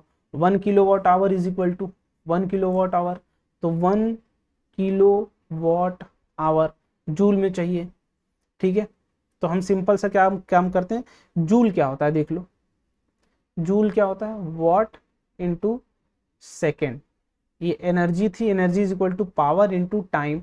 तो पावर किस में होता है वॉट में होता है, टाइम किस में होता है सेकेंड में, तो ये किस में आ जाएगा जूल में। तो हमें क्या करना है किलो को हम क्या करते हैं 10⁻³ लिख देते हैं, तो किलो हट गया, वॉट हमें चाहिए था वॉट हो गया। अब टाइम को आवर में, इसको सेकेंड में, तो इंटू 3600 कर देते हैं, ये किस में आ जाएगा सेकेंड में आ गया, ये किस में आ गया वॉट में आ गया। बस यही तो हमें चाहिए था। सो ये क्या हो जाएगा ये 1 kilowatt hour is equal to, तो किलो की जगह 10⁻³, आवर की जगह 3600 क्योंकि हमें सेकंड में बदलना है। सो दिस विल बी क्या हो जाएगा 1 kilowatt hour is equal to 3.6 into 10⁻⁶ joule. Option number match करा लीजिए, ऑप्शन नंबर ए। बस जो चीजें पूछी गई हैं उन पे काम करिए, उसको ध्यान से देखिए, उस पे सॉल्व करिए, आंसर तुम्हारे सामने आ जाएगा। बस इतनी सी बात है, देखो हर क्वेश्चन में जितना बेसिक से तुम मूव करोगे उतना जल्दी और एक्यूरेसी के साथ आंसर तुम्हारे पास आ जाएगा। 2 wires that are made of different materials, अब बात आती है देखो डिफरेंट मटेरियल्स, चीजों को पढ़ो, मतलब अब resistivity will be changed, whose specific resistance are 2:3, मतलब देखो 2 मटेरियल है, ठीक है, 1 और 2 मैं वहां पर मान के चल रहा हूँ, स्पेसिफिक रेजिस्टेंस ये 2/3 है, लेंथ है L1/L2 ये कितना है 3/4 है। हर चीज लिख लो पहले क्या गिवन है, A1/A2 क्या है अपने पास 4/5 गिवन है। अब बोला गया रेजिस्टेंस मतलब R1/R2 बताइए, तो ये क्या होगा ρ1L1/A1/ρ2L2/A2 यही होगा। इसको थोड़ा सा और सॉल्व करिए, ρ1L1 ये A2 क्या चला जाएगा ऊपर और ये A1 नीचे, तो ये A2/ρ2 L2 A1, बस हो गया सवाल, हो गया सवाल। ये क्या है, ρ1/ρ2 L1/L2 और A2/L1, तो A2/A1, बस यहाँ पर रखना है हमें, वैल्यू हमारे सामने आ जाएगी R1/R2। देखिए ρ1/ρ2 2/3 इंटू L1/L2 3/4 इंटू A1/A2 है तो इसको A2/A1 करोगे तो ये 5/4 आ जाएगा। तो 3 से 3 कैंसिल आउट हो गया, 2 से 2, यहाँ पर 2 आ जाएगा, 4 2 जा 8, तो 5:8 will be your answer. So R1/R2 will be 5:8 your correct answer. करना कुछ नहीं है, चीजों को जितना सिंप्लीफाई करके और जितना आसानी से लिखोगे उतना एक्यूरेसी के साथ और जल्दी आंसर आने की संभावना हो जाएगी तुम्हारी। क्लियर है बात। ρ1/ρ2, यहां से देखो मैंने क्या किया, सिंपल सी, पहले जो गिवन था वो लिखने की कोशिश की। हर क्वेश्चन में यही करो, पहले गिवन है, देखो तुम लर्निंग फेज में हो तो लिखने की कोशिश करो, जब प्रो हो जाओगे तब डायरेक्ट करने लगना। तो यहां से पहले मैंने क्या किया, R1/R2, R1 तो सारे के टर्म्स में A1 1 1 जोड़ दो, तो ρ1 L1/A1 ρ2 L2/A2। अब तुम्हें पता है कि जो भी अपॉन में होता है वो नीचे आ जाता है, तो ये A1 विल बी यहाँ और A2 विल बी ऊपर, तो A2 ऊपर A1 नीचे, तो ρ1/ρ2 यहाँ से 2/3 हो गया और L1/L2 3/4 हो गया, A2/A1 जबकि यहाँ A1/A2 4/5 था, ये 5/4 हो जाएगा। मल्टीप्लाई करो, आंसर तुम्हारे पास आ जाएगा। A voltmeter head has high resistance so that it takes large current from the circuit। ऐसा था क्या, देखो यहां से हमें ये था, यहां पर हमने वोल्ट मीटर लगाया था, अब यहां से करंट चलकर आया, यहां पहुंचा तो उसे दो रास्ते मिले, लेकिन इनका काम क्या भैया, बस वोल्टेज मेजर करने आए थे और कुछ डिस्टर्ब करने नहीं आए थे। ठीक, ऐसा थोड़ी कि भैया दुकान चला रहे हैं तो दुकान में से सामान निकाल के खाएंगे, तब तो घाटा हो जाएगा ना, तो करंट इनको चाहिए ही नहीं। देखो वोल्ट मीटर में करंट हमें चाहिए ही नहीं, आई चाहिए ही नहीं, जब नहीं चाहिए तो इसकी रेजिस्टेंस बहुत ज्यादा रखनी पड़ेगी। रेजिस्टेंस क्या करता है, करंट को ढकेलता है, भैया मत आओ यार, नॉट इंटरेस्टेड, ठीक है, I am not interested, simple सी ये बात बोलता है। तो ये क्या करेगा, सिंपल सा, उसको करंट नहीं चाहिए, not interested, it takes large current, ये करंट ही नहीं लेता तो लार्ज करंट कहां से लेगा, it takes negligible current from the circuit, ये ऑलवेज टेक्स नेग्लिजिबल करंट, ये नहीं के बराबर लेता है।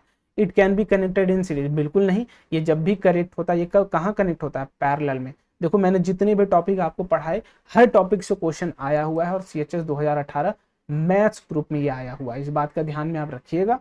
मैं जो पढ़ा रहा हूँ वो आएगा और 100% आएगा, बस इस पर प्रैक्टिस आपको करना है, वो प्रैक्टिस मैं बताऊंगा कहाँ से करना है। चलिए, which of the following terms can not be electrical power, ये क्वेश्चन अगर नहीं कर पाओ तो भैया अभी छोड़ दो CHS की तैयारी। पावर की अगर मैं बात करूँ यहाँ से पावर, तो पहला क्वेश्चन था π²R, दूसरा क्या था V²/R, तीसरा क्या था V/I, तो V/I V²/R I²R, ये हो जाएगा इस क्वेश्चन के अकॉर्डिंग सही, बाकी पावर के अकॉर्डिंग गलत। ठीक है, चलिए आगे बढ़ते हैं। Resistance of a given material of length and area cross section is 4 ओम। ध्यान से देखिएगा, ये क्वेश्चन आपके लिए होमवर्क में छोड़ रहा हूं, this question will be homework. अगर ये नहीं कर पाए तो समझ जाओ बहुत प्रैक्टिस की जरूरत है, इसको प्रैक्टिस करना। इसका सॉल्यूशन मैं टेलीग्राम चैनल पर डाल दूंगा, तो अभी तक अगर टेलीग्राम ग्रुप नहीं ज्वाइन किए हो तो रैंकर्स CHS सर्च कर लो जाके, रैंकर्स CHS, या फिर सिंपल सा काम क्या कर सकते हो, डिस्क्रिप्शन बॉक्स में लिखा है वहां से जाके ज्वाइन करो। सॉल्यूशन, ये PDF पूरी इसमें मैं डाल दूंगा सॉल्यूशन के साथ, सो मेक श्योर आप उसको ज्वाइन करके रखिए। कुछ क्वेश्चंस मैं हर बार होमवर्क में देता हूं, जो पुराने बच्चों को उनको पता होंगे। Work done in moving a charge could this, तो ये आपको बताना है, ये भी आपको बताना है। ठीक है, अब इसकी बार देखो पोटेंशियल डिफरेंस ही दे दिया गया है, मतलब VA माइनस VB आपको दे दिया गया है 12 वोल्ट, बस इतना हमें जानना था। बाकी का हमें Q की वैल्यू क्या है, 2 है, तो W will be 2 × 12 which is 24 joule, answer is B। खत्म, देखो सब कराया मैंने। Which of following remains unchanged in parallel collection, voltage parallel में क्या नहीं चेंज होता, वोल्टेज हर टर्मिनल के अकॉर्डिंग सेम होता है, हर पोटेंशियल, हर रेजिस्टेंस के क्रॉस वोल्टेज क्या होता है, सेम होता है। बस इतनी कहानी थी आपके सामने। बाकी देखो इलेक्ट्रिक करंट में मैंने जो भी चीजें बता दी, इसके बाद एक चीज बस रिक्वेस्ट रहेगी कि NCERT आप क्या करना, सॉल्व कर जाना, पूरी की पूरी NCERT सॉल्व कर जाना, और जो भी PYQs हैं आपके साथ, PYQs वो लगा जाना, और ये PDF में पूरी की पूरी PDF जो होगी वो टेलीग्राम में डाल दूंगा, लिंक आपको डिस्क्रिप्शन बॉक्स में टेलीग्राम का मिल जाएगा, वहां से ज्वाइन कर लेना। बस इतनी सी बात है, मैं इससे ज़्यादा नहीं बोलूंगा, ऑलरेडी आपका बहुत समय ले लिया मैंने, लगभग 1 घंटा ले लिया है। तो अच्छे तरीके से तैयारी करते रहिए, टेलीग्राम ग्रुप जरूर ज्वाइन करते रहिए, और कल फिर से नेक्स्ट क्लास आएगी। अब वो जिसकी भी आएगी आपको टेलीग्राम ग्रुप में अनाउंस कर दिया जाएगा। So be preparing for the CHS, और हमारा टारगेट हमेशा इससे यही है कि हमें फोड़ना है, इसलिए मैं वही चीजें करा रहा हूँ। आप अगर ये सोचोगे कि भैया सारी सब कुछ करा दीजिए, लंका पूरी पोथी गवा दीजिए, तो भैया तुम्हारा सिलेक्शन नहीं होने वाला है। तुम्हें बहुत पॉइंट आउट स्टडी करनी है, उतनी पॉइंट टू पॉइंट स्टडी करनी है जितना तुमसे पूछा जाएगा, ठीक है। तो उससे ज्यादा मैं तुमको पढ़ाऊंगा भी नहीं, उतना ही तुमको पढ़ाऊंगा, उतने में से ही क्वेश्चन बनेगा। बट अब तुम्हारा काम क्या है कि प्रैक्टिस जितना तुम करोगे, प्रैक्टिस जितना करोगे, मैंने आपको सिखाने का काम किया अभी कि हर क्वेश्चन को अप्रोच कैसे करना, ठीक। अब मैंने सिखा दिया, अब आपका काम है प्रैक्टिस करना। जितना प्रैक्टिस करोगे उतना ही एक्यूरेसी के साथ तुम्हारा क्वेश्चन लगेगा। तो जम के प्रैक्टिस करो, क्वेश्चन नहीं आए टेलीग्राम में पूछो, कमेंट बॉक्स में बताओ कि भैया नहीं आ रहा, मैं प्रैक्टिस सेशन रख दूंगा किसी दिन। तो वो काम आपका है कि मुझे बताना कि भैया नहीं मुझसे लग रहा है सवाल, नहीं हो पा रहा है, एक्यूरेसी नहीं आ रही है, जो चीजें नहीं आ रही है उस पर काम करो, ठीक है। हर क्वेश्चन के बाद खुद से एनालाइज करो कि तुम क्या मिस्टेक किए हो। जब एनालाइज करोगे तब तुम्हें समझ में आएगा हाँ मेरी कैलकुलेशन मिस्टेक थी, अप्रोच नहीं बना पा रहा हूँ। जहां अप्रोच नहीं बना पाओ सीखो, 2-3 क्वेश्चन से सीखो, अप्रोच बनने लगेगी, ठीक है। चलिए मिलते हैं अगले वीडियो में, bye bye and thank you so much, जय हिंद।